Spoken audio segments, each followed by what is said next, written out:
in. Thank you so much. My pleasure. Okay, so if you are a woman out there or a man married and you are having issues dealing with fertility and you're looking for a way out, or you need clarity on this IVF issue, or you have related experiences that you would like to share, the numbers to call are 012771927 and 012771937, or you can send a text to 08077247247.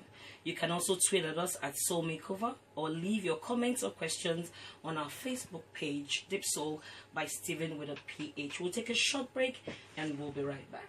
Lagos, Jos, Abuja, Port Harcourt, everywhere in Nigeria. This is Deep Soul Ladies Night with Stephen with a PH. My name is Mel Briggs, and I have in the studio Dr. Faye Ikituba. So today we'll be talking about IVF, also known as in vitro fertilization. You're welcome, doctor. So give us a brief knowledge on what IVF is all about and how it works. Thank you. Basically, IVF, in vitro fertilization, means that fertilization takes place outside the body. And basically, what it involves, is a technique whereby a woman is given some medication to encourage her to grow a number of eggs, which are then aspirated and then either injected or inseminated with her husband's sperm, and then placed in an incubator to achieve fertilization. Now, once fertilization is achieved, the eggs begin to divide and become what we call embryos, and they are then transferred into the woman's womb using a very fine catheter. After the transfer, you wait for 2 weeks, after which you do a pregnancy test and you'll know whether or not the lady has been successful. So that in a nutshell is what IVF is all about and what the procedure is all about. Okay, so I know IVF, and I understand IVF is for people, for women that have fertility issues. So what kind of fertility issues can IVF actually treat? What kind of fertility, women that have fertility, what kind of issues will IVF be a solution to? Well, it's not for women, it's for couples, because there are both there are male factor causes and there are female factor causes of infertility, and there are also situations where you have a combination of both.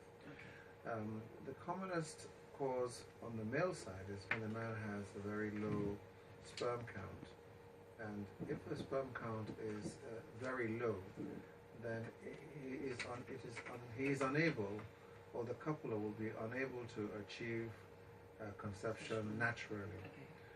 Such people would definitely benefit from IVF, or an additional technique called ICSI, intracytoplasmic sperm injection, where the sperm are injected directly into the egg. On the female side, the very common cause of infertility would be blocked tubes. There is no way the sperm and the egg can meet, and because the channel is blocked on both sides. And if that happens, then they would definitely benefit from IVF. IVF is the solution, actually, to the block. And there are several other indications for IVF, but these are, I'm just giving you an example of the common two. Okay, so does IVF work for all age groups? No, I'm specifically referring to the women. So women above 40, 50. Well, there are when you talk about female fertility, the most important aspect of female fertility, there are two factors. One is a woman's age. The younger a woman is, the easier it is for her to conceive, either naturally or through assisted conception. However, the key factor there is her eggs. Mm. Now, women, unlike men, are born with a fixed number of eggs.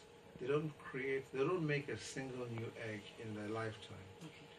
And from the time of puberty, when they start having their periods, these eggs are being depleted every month. And this process continues all the way up until you get to what we call menopause, when the eggs are totally exhausted. Now,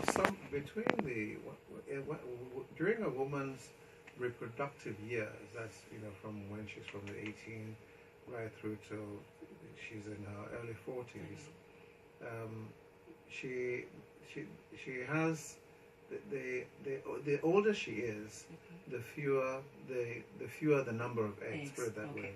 So, but some women deplete their eggs faster than others. So you'll find cases where a woman is 35 and unfortunately she has depleted her eggs. So IVF can work for a woman of any age, provided you are looking at you have an option as to the source of eggs.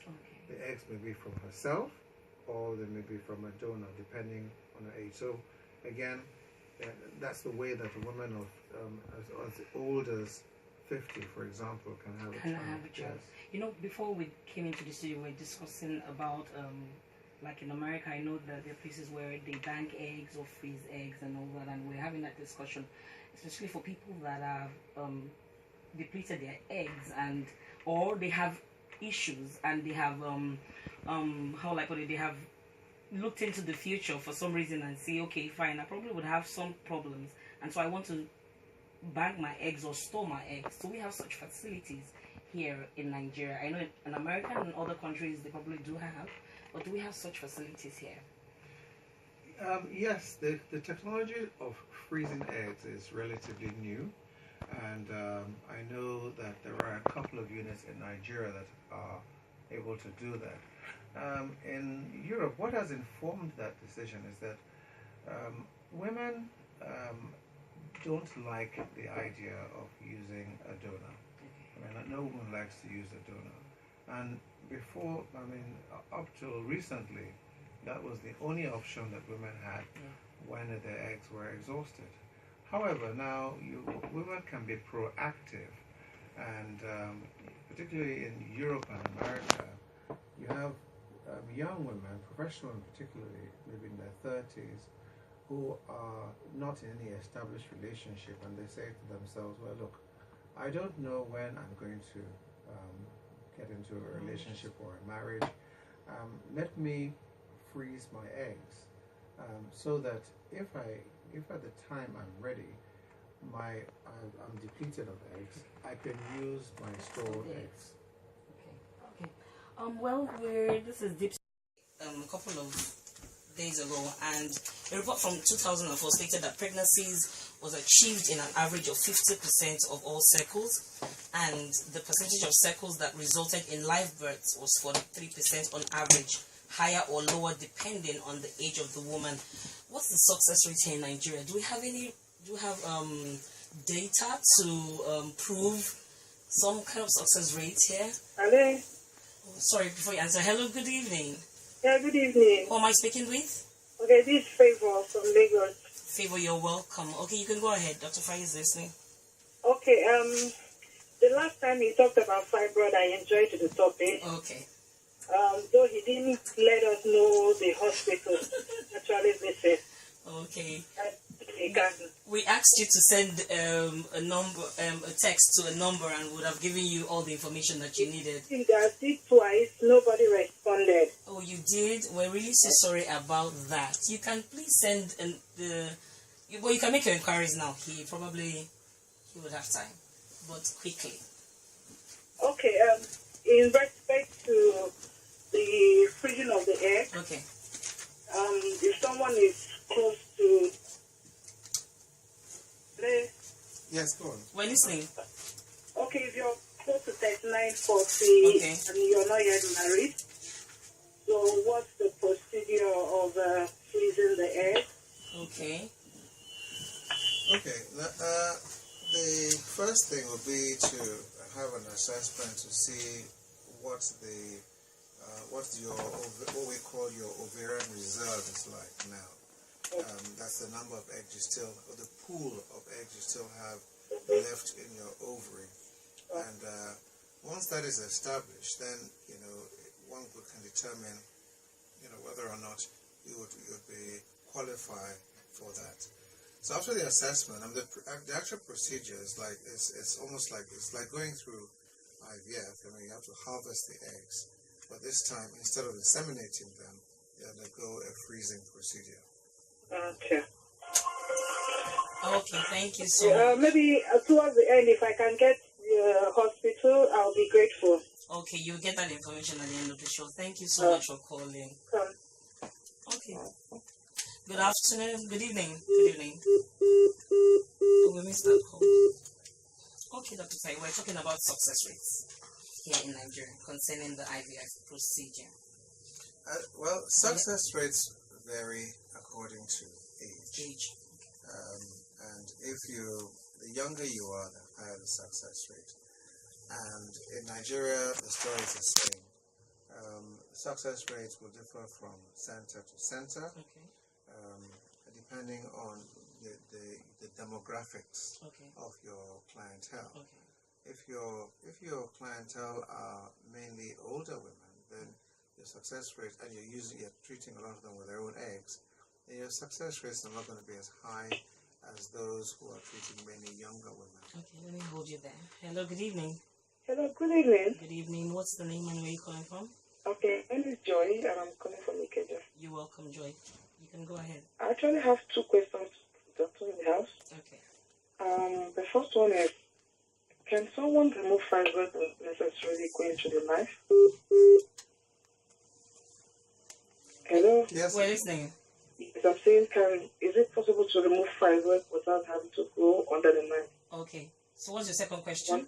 Then the second question is, can a woman that has reached the age of menopause, can she still conceive through IVF? Okay. Okay, the answer to your second question is yes. If you've gone through menopause, you can conceive through IVF using donated eggs. And that's a very well-established technology, and it is a practice that is very, very widespread worldwide. To answer your first question regarding removing fibroids without going under a knife, now, I wouldn't say removing fibroids. I would say fibroids can be treated in different ways. But the only way you can remove fibroids is surgically. But fibroids can be treated by different techniques, not necessarily involving surgery. Okay, good evening. Who is speaking and where are you coming from? Good evening. Yes, from Jos. Good evening. What's the name? Lydia from Jos. Okay, go ahead. Dr. Faye is listening. Freezing of the eggs, is it inside the body or outside the body? The freezing takes place in the laboratory and are stored in the laboratory. Okay. So, Lydia, your question has been answered. The freezing is not in the body, it's in the laboratory. Okay, we lost that call. Okay, the numbers to call again. Please keep your calls coming in. The numbers to call again: 012771927 and 012771937. You can also send a text to 880-772-47247. Okay, so we're talking about the. Oh, hello. Good evening. Good evening. Who am I speaking with? Rachel. Pardon? My name is from London. Okay, you're welcome. I just want to know what the implications for freezing the eggs. Come again with a question. I didn't get that. What's the implication, especially for people, middle class people? Come again. Please be audible enough. We're not hearing you. Can you hear me? Yes, we can. Cost implication Cost implication for freezing the eggs. Yes.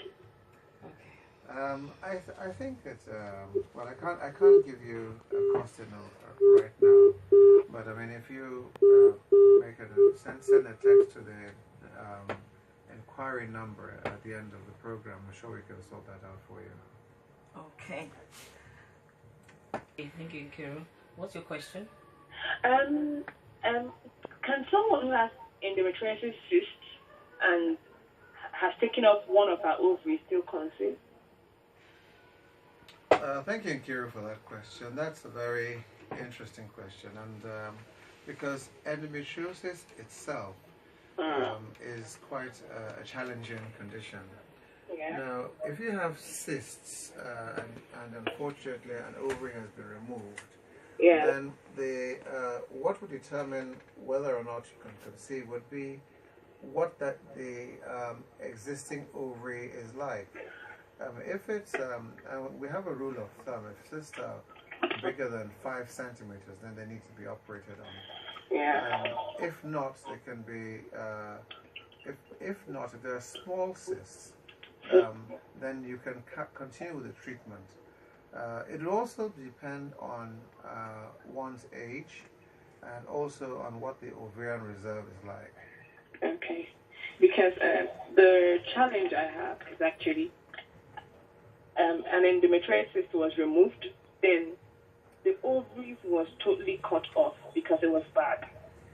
Then the other one, after like 8 months, another cyst developed on that one and it was bad, but it wasn't endometriosis. So what they did was they prayed open the ovary and cut off that piece where the cyst was. So now, and they placed the person on birth control pills to like monitor or decrease the rate of the cyst. But the cyst was taken for a biopsy test and it wasn't malignant. It was complicated.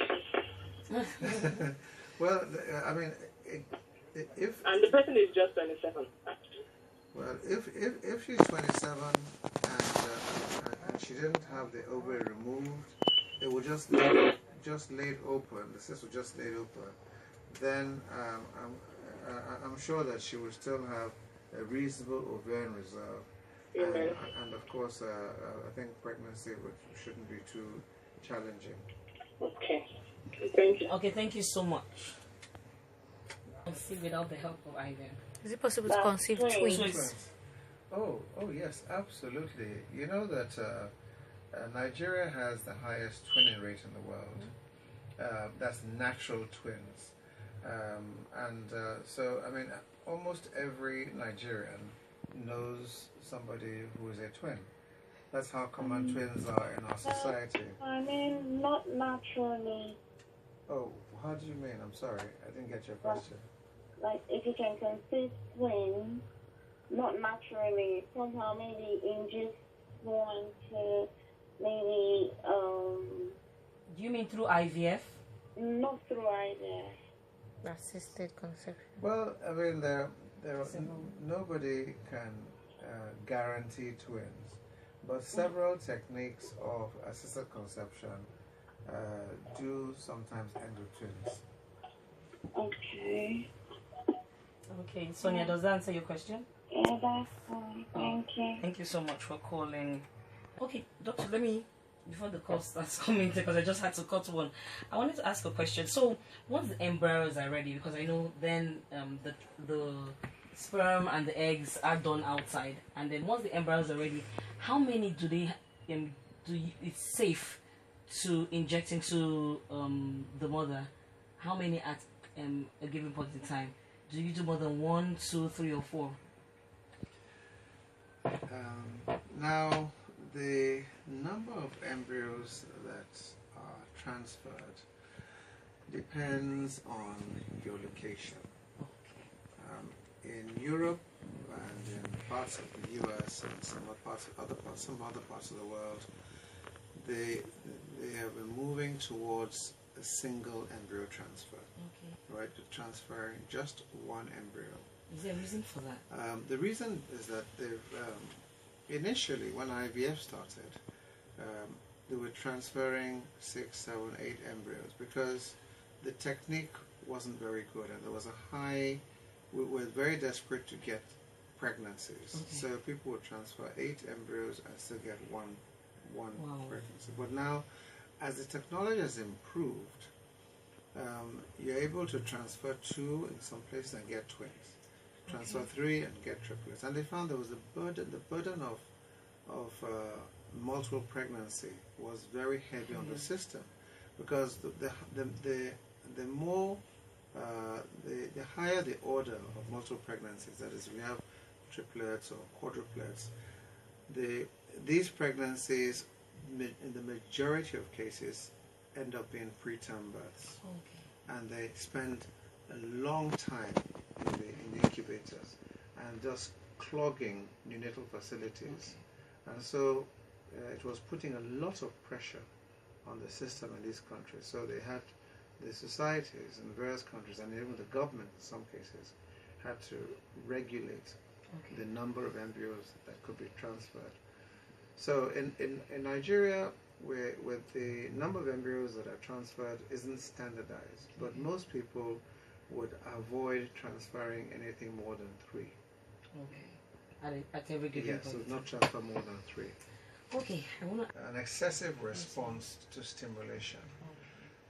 Generally speaking, you tend to use standardized doses of treatment for women depending on their age. But some women will over-respond to this treatment and can get what is called ovarian hyperstimulation. That's the worst complication that you can get. So when you have these complications, what are the treatments for? Well, basically, I mean, there are different degrees. It can be mild, moderate, or severe. And it's a severe category, which occurs in less than 0.5% of cases. It's very rare. It's not very common at all.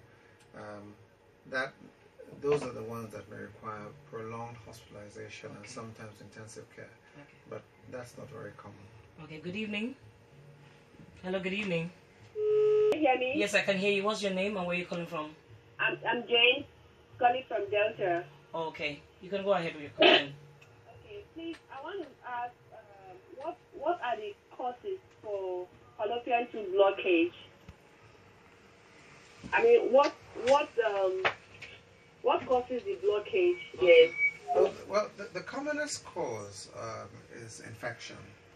And oftentimes the infection has occurred, it's an infection that has occurred many years prior to one discovering that one has blocked tubes. So you often cannot pinpoint when the infection took place, because there are a number of organisms, but the one that is the worst culprit is what is called chlamydia, which can cause severe damage to tubes without any serious illness to the woman. Good evening. Hello, good evening. You will find time again when we call on you to come. The lines are buzzing, but we can't take any more calls. It's always a pleasure. Okay. Dr. Faye will be here sometime in the course of the month, so we'll let you know. And so if you have any other questions, please, you'll be given his Twitter handle. His Twitter handle is Georges Medical. That's at GEORGES Medical. Am I correct? Okay, so at Georges Medical. If you also want to send additional questions, you could send to 880 77247 You can also tweet again at Soul Makeover, or you could also tweet at me at MaliBay2010. Thank you so much for all your calls. I'm so sorry we can't take any more calls today, but I hope every other person that has called, their questions have been answered. If you have any more questions, please send to his Twitter handle, or at Soul Makeover, or at MaliBay2010. Thank you so much, and see you next week.